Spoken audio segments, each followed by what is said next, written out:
Not sure how the alien ended up in the chef's, the boss's, the boss of the kitchen office. Because a week passed and I went to the hotel. I walked by and I noticed it was in her office. And she's like, oh, you can have it. Because I don't know, I said something about I had it by my bag, but then it disappeared. And then she said, oh, you can have it. I don't know if it came from a banquet or not. We just assumed it did. I don't know why the head looks so much bigger now that the helium came out. I need to hang it up somewhere. But, oh, Roberto, there's this guy, the guy that works in the kitchen during the day, and he, apparently he's racist or something. There used to be a Mexican guy named Roberto that worked there.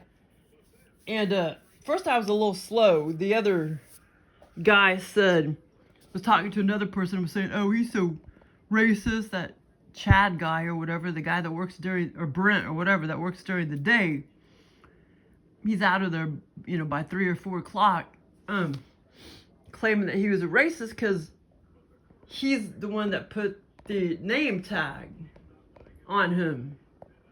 See, because his name was Roberto, and he didn't work there long. And I was like, well, why did he leave? Something about he was going back to Texas or something. So see, it took me took me a while, but I realized he was trying to insinuate that Roberto was a legal alien. I get it now, but at first I was like, huh? I didn't put 2 and 2 together till like an hour later. So that's not a banquet goer, that Roberto. See, that's not even a name tag or anything. Before he put it in the dish room, or after he put it in the dish room 10 days ago or whatever, that's when he picked up a piece of paper and put Roberto. Yeah, I don't know. I think there's a lot of employees that don't really like each other in the kitchen, it seems like. Yeah, but like I said, I don't know if that really did come from a banquet. We just assume it did. And I don't know how it ended up in the hallway back there to the dish pit. But, yeah, I don't know why it looks so big now, because it didn't look that big at first, the head and everything, but maybe because it's deflated, it looks bigger, the head anyway. But it's mine! I was gonna try to hang it up somewhere. I wonder if I could blow air in it somehow. I might be able to.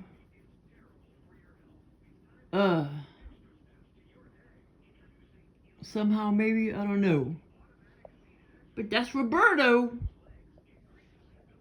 Okay, so like, I had that creepy experience last night where oh my God, some force was like, just totally, like, keeping the door shut when I tried to open it. I mean, it was like there was just concrete in front of it. Like a strong force that was just keeping it shut. At first when I tried to open it, that bedroom in the front, that was creepy. And I couldn't open it. So that was very, very creepy. And so, yeah, I think that was some kind of entity. I don't know if it was Joel or what, but I think they were trying to, or, it was keeping that freaking door shut, like force field was. I mean, it was just creepy because it felt like it was just big slab of concrete was in front of it when I tried to open it, and like I said, it creeped me out. So then I get this dream. Well, I get this this OBE-VR lucid dream. I've had a lot of good ones. I just haven't talked about him, but this one was kind of creepy, after that experience with the doorknob at 12:30 a.m. So I get this creepy experience. I may be forgetting the first part, but probably am. I mean, it's not a very long experience, but so And I've had experiences like this time and time and time and time and time and time and time again. Where like underground, like well, in this case I was underground under the the streets, but it was just massive under there, like a freaking huge cave or whatever. And so there's this woman in it that works at the banquets. And there were some other people standing around too. Well, at first it started, we were just kind of roaming around the streets on top of the ground. Oh yeah, okay, hold on. Let me see if I can remember. I know I'm forgetting some stuff. Yeah, and then that's right. I remember standing around a couple guys, couple women before I went underground. And then we were on top of the streets. And then I looked over there and there were some doors. And then some of the the men and women said some things. I can't remember what they said, but then like shit, I wish I remember. I can't remember shit lately though. So anyway, so there were some things said, and then I was like, well, or they were daring me or something. Well, why don't you go in one of those doors? And so, but I know there was some very specific things that we said and everything. I just can't remember the exact words. So I went in one of the doors, and then all of a sudden I was totally, underground, under the road. But it was just massive, like a big old cave under there. And it kept going down at an incline. And then, of course, it kept getting darker and darker and darker and darker. And, well, what are you doing? Quit sniffing the alien. See, they're going to fuck it up and tear it up. Hey. Shiloh, no, that's Roberto, the alien. Now quit that. I need to try to blow some air in it, though. Okay, so, but I got it.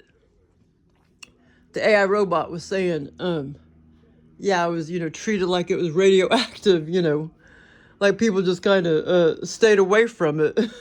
I don't know how it ended up in the damn, and I don't know how it disappeared because I had it right there by my bag over a week ago. And then all of a sudden I looked back and it wasn't there. And then when I went home, I felt like I was forgetting something. So 3 miles down the road, I realized what I was forgetting.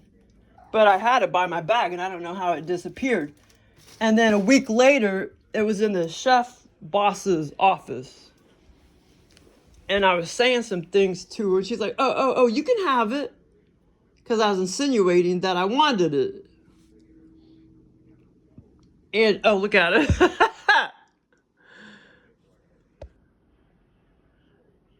Look, Shiloh's creeped out about it too. He's treating it like it's radioactive. What'd you think about Roberto the alien? I don't, it probably smells weird because of the food and stuff and the kitchen. It looks weird like that. So, So then, okay, so when I got under the street and everything, it was pretty dark in there. And the woman that I see at the banquets, she works for the hotel. She's the one that told me that there's 100 doors, and that she said just keep counting the doors. And you'll just keep, like, stair-stepping, it kept going down and down and down and down and down. But after the 4th door, I couldn't do it anymore. I got scared. So, on top of the ground, I can't remember how many doors I saw when I was on top of the ground, but there was a few doors. And then, like I say, there's a couple men, a couple women, I don't know, 3, 4, 6. And then they were just kind of, we were just kind of talking. I'm like, should I go through one of those doors or whatever? And I did. And at that point, so see, we were standing like this, and we'll pretend like that's north. And then when I went into one of those doors, like I say, I was completely underground. It was completely almost dark. And so then I started facing the other direction, south. And then that banquet woman was in there, and she was telling me, okay, there's like 100 doors. At that underground, under the street, I was facing south. And I already saw 4 doors. They were all apart by many yards. And like I said, I went to but this time I was going this direction, but I was facing south. And so at this point, I'm going that direction, except, it's the other, I was facing like south. And so at this point I'm underground, and then I counted. I went all the way to the 4th door, and it just started getting darker and darker. And I had my phone, and I turned on like the light, the flash, and I'm like, I'm scared. So but she told me there was like 100, and she was just kind of like dare me to go like all the way to the 100th door. And like I say, it was kept stair-stepping, down like that. And but like I say, after the 4th door, I got scared, and I didn't want to do it anymore. I didn't want to go anymore. Did I see some boulders and shit down there? It seemed like I did, some boulders. That part I just remembered. But I'm probably forgetting a lot. But yeah, so after I got to the 4th door, it started getting darker. And I remember putting my phone in my flash, and I saw a little bit. I had a little bit of light coming off my phone, but I was just too scared. So I went back the other direction. And she kind of like tapped me like on the hand or whatever, like good girl, at least you got to the 4th one. But she wanted me to go try to see if I could go to like the 100th. So that would have got really really dark. I know this was but anyway, this was a creepy dream, and I'm wondering if that entity that was closing the door on me, not closing the door, making it to where I couldn't open it last night, probably gave me this experience. I don't know. It didn't really. It's not something the kind of dream Joel would give me. So it may have been a different entity. But I've had countless experiences like this before, where I'm underground, under a street or something, and it's like a fucking cave. It's so cool. I've had many like this. And like I say, she just kind of like tapped me like, well, good girl, you got to the 4th one. But like I say, there was 100, and it just would have kept going down and down and down and down. But by the 4th one, it just was too dark, and I got scared. So I went back the other direction. I walked back the other direction. But yeah, it was creepy, but it was cool. It was pretty vivid and everything. I know I'm probably forgetting some stuff, but it was pretty cool. I'm trying to remember, did I see anything else? Because that part came back to me. I think I remember seeing some boulders. I'm trying to think if I saw anything else. Well, except for the damn doors. And they were all pretty, not like that. They were a lot wider. I don't know if they were still or what. I think they were still or whatever. But, and they were gray. They were gray, like, lightish, not lightish, medium gray. And equally apart. But there's 100 of them. And I'm like I say, I chickened out at the fourth one. But it was weird.